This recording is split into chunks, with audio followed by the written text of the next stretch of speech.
Olá, no 17º dia de guerra, o governo Joe Biden considera os objetivos de Israel na invasão terrestre da faixa de Gaza inatingíveis. Está enviando oficiais do Departamento da Defesa para orientar seu principal aliado no Oriente Médio a enfrentar os desafios da guerra urbana, informou o jornal The New York Times. O secretário da Defesa dos Estados Unidos, Lloyd Austin, falou por telefone com o ministro da Defesa de Israel, Yoav Gallant, e destacou o risco de realizar uma operação terrestre em Gaza, onde o movimento de resistência islâmica, o Hamas, tem uma rede de 500 quilômetros de túneis subterrâneos construídos sob áreas densamente povoadas. O governo norte-americano declara que apoia a invasão terrestre e que não vai dizer o que Israel tem de fazer, mas enviou um general de 3 estrelas do Corpo de Fuzileiros Navais, James Glynn, e 2 outros oficiais que não vão entrar no campo de batalha. O ministro da Defesa de Israel citou dias atrás 3 objetivos para a invasão de Gaza. 1, acabar com Hamas, ou pelo menos destruir sua máquina militar. 2, ir atrás dos focos de resistência. E 3, derrubar o governo do Hamas e deixar no lugar um governo que não tenha qualquer ligação com o grupo terrorista que atacou Israel em 7 de outubro. A história ensina que não é fácil acabar com grupos terroristas, nem com máfias do crime organizado, sem mudar o ambiente político que os gerou. Como Hamas e outros grupos mantêm pelo menos 222 reféns sequestrados em Israel, a sobrevivência desses reféns é uma complicação a mais para a invasão israelense. Israel invadiu o Líbano em 1982 para atacar grupos palestinos, especialmente a Organização para a Libertação da Palestina, liderada na época por Yasser Arafat. A OLP fugiu para a Tunísia e, em reação à invasão israelense, sob a influência do Irã, surgiu a milícia fundamentalista xiita Hezbollah, o Partido de Deus. Israel deixou a maior parte do Líbano em 1985, mas manteve o controle sobre uma faixa junto à fronteira que entregou uma milícia aliada, o Exército do Sul do Líbano.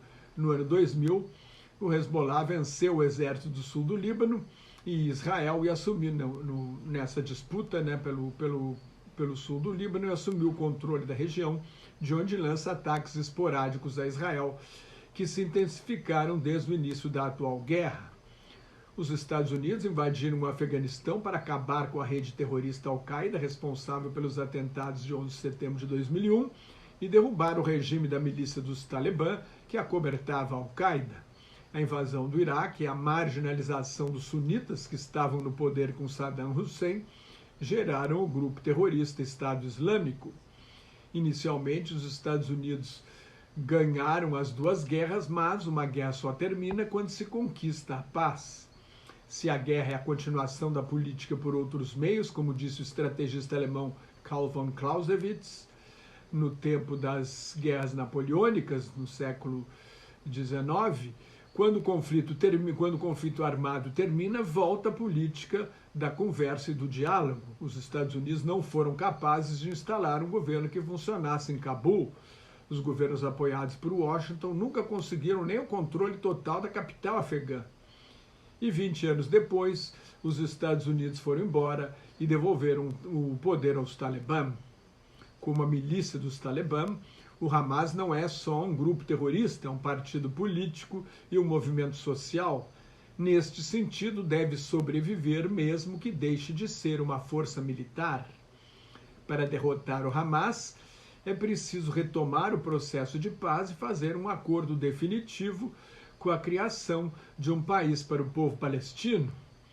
O Hamas poderia até continuar lutando para destruir Israel, como diz na sua carta, mas sua principal razão de existir, lutar contra a ocupação, acabaria, e depois de 75 anos de guerra, o povo palestino quer paz.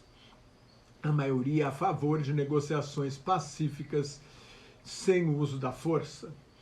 Se tomar conta de Gaza e derrubar o Hamas, o que é o mais provável, Israel não quer governar o território palestino. O ex-primeiro-ministro Yair Lapid, hoje na oposição, defende a entrega de Gaza à Autoridade Nacional Palestina, que governa parte da Cisjordânia.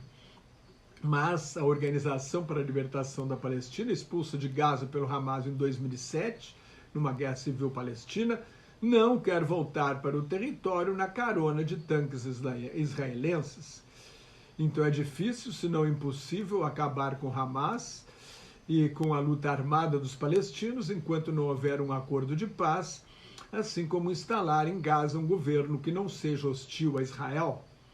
O risco de Israel é cair numa armadilha, num atoleiro, e ser obrigado a travar uma guerra longa com um grande número de civis palestinos inocentes e soldados israelenses mortos.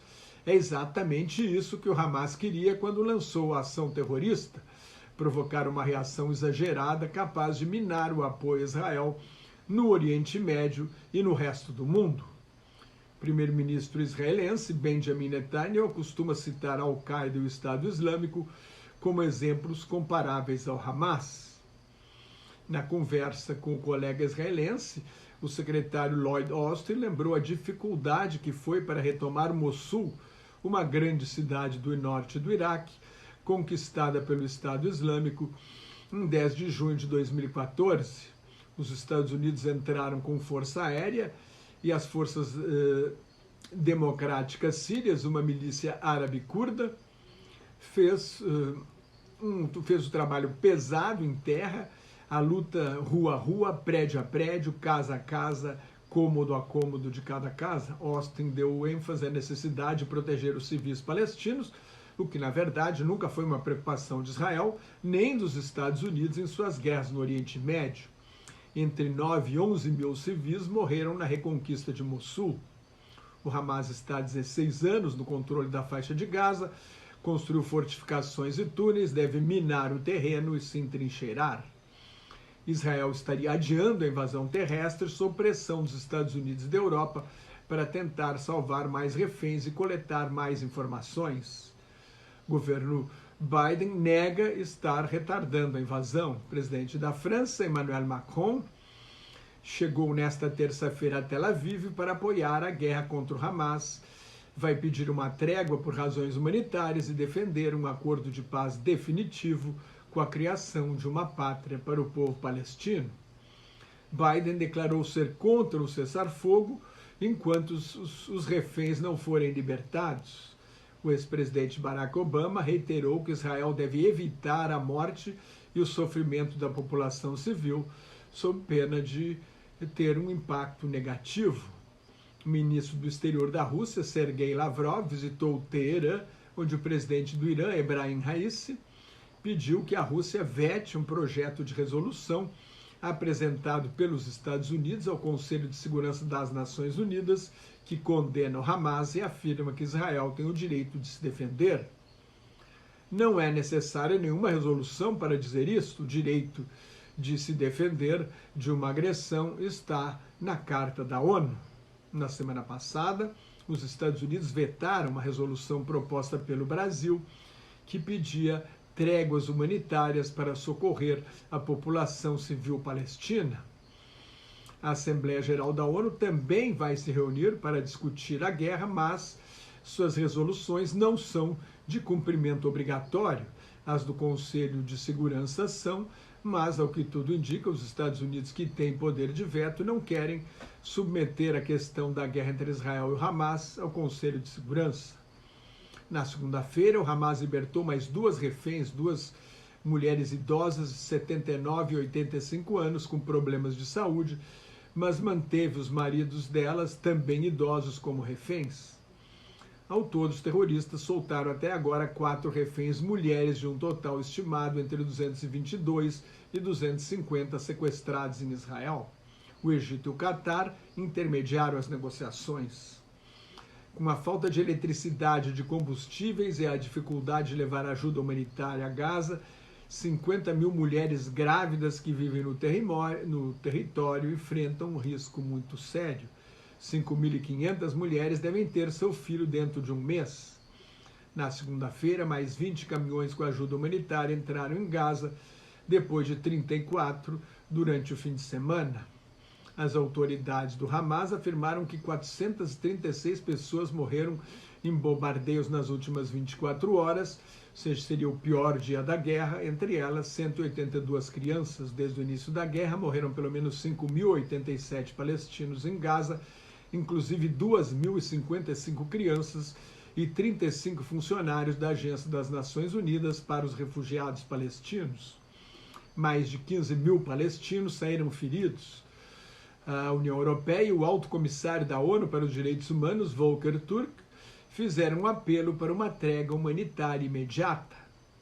O exército de Israel anunciou no início da guerra a morte de 1.500 milicianos palestinos que invadiram o território israelense em 7 de outubro e mataram mais de 1.400 israelenses estrangeiros e deixaram 3.300 feridos.